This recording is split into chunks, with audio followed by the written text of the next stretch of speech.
J'ai 3 colonnes satin. Je vais faire un paramétrage de ces colonnes pour voir comment elles fonctionnent.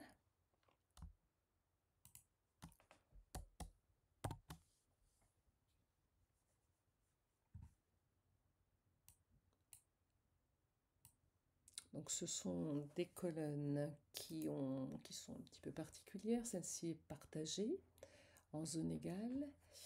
Celle-ci, c'est une colonne qui contient un petit peu d'aléatoire dans la longueur des points à l'intérieur et là dans la longueur des points à l'extérieur. Donc ce sont des colonnes assez de type mélangé. Je constate qu'elles se font sans souci, sauf que j'ai des grands sauts de fil et je trouve que ça ne présente pas beaucoup d'intérêt, donc je voudrais améliorer ça. Pour ça, j'imagine que juste avant de travailler sur cette colonne, j'avais travaillé sur une forme qui était par ici, et juste après, je travaille avec une forme qui est par là. Donc je souhaiterais que la réalisation des colonnes démarre ici, finisse ici, et me procure le moins de sauts de fil possible.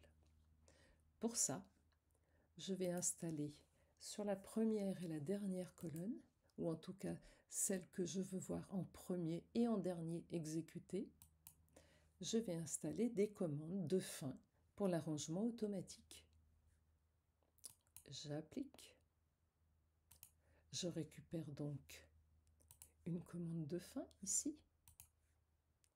Cette commande de fin, je vais la disposer là où je veux qu'elle soit, par exemple,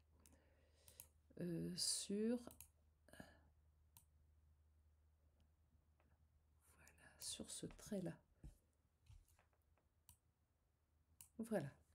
Et la colonne et le début, je voudrais qu'il soit en face. Donc je vais sélectionner la première des colonnes maintenant. Je vais installer ma commande qui est donc une commande cette fois-ci de départ. OK. Je ferme. J'ai la commande de départ.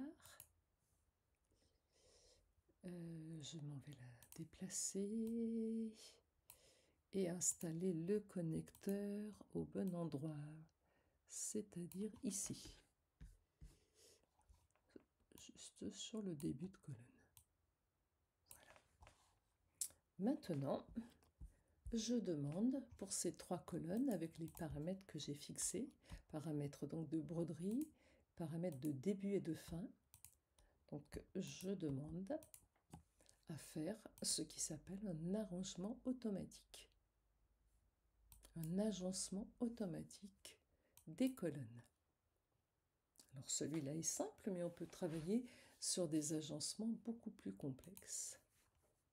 Au lieu de mes commandes et de mes 3 colonnes, je récupère un ensemble de chemins qui s'appelle soit auto-remplissage, c'est un bout de colonne satin, soit point droit, c'est une façon de regagner un nouveau point. On va voir au fonctionnement. Tout ça peut être simplifié. Le logiciel a tendance, dans ses transformations, à faire des choses un peu complexes. Voilà, j'ai simplifié et surtout maintenant, je vais demander à visualiser tout ça. Si vous utilisez les raccourcis, ça vous simplifiera quand même grandement la vie. Voilà, on va aller très vite. Donc il a commencé là, où je le lui ai dit.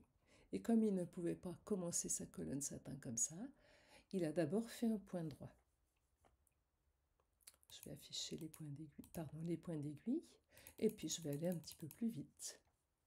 On voit ici une très belle liaison, et on voit que, d'ailleurs je vais reculer, voilà, que dans son travail, il a repartagé les choses de façon à ce que le travail soit le plus judicieux possible.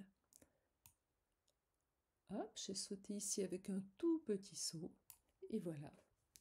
J'ai ici un pauvre petit saut de fil, et là j'en ai un autre. Et les paramétrages de ma colonne sont entièrement conservés.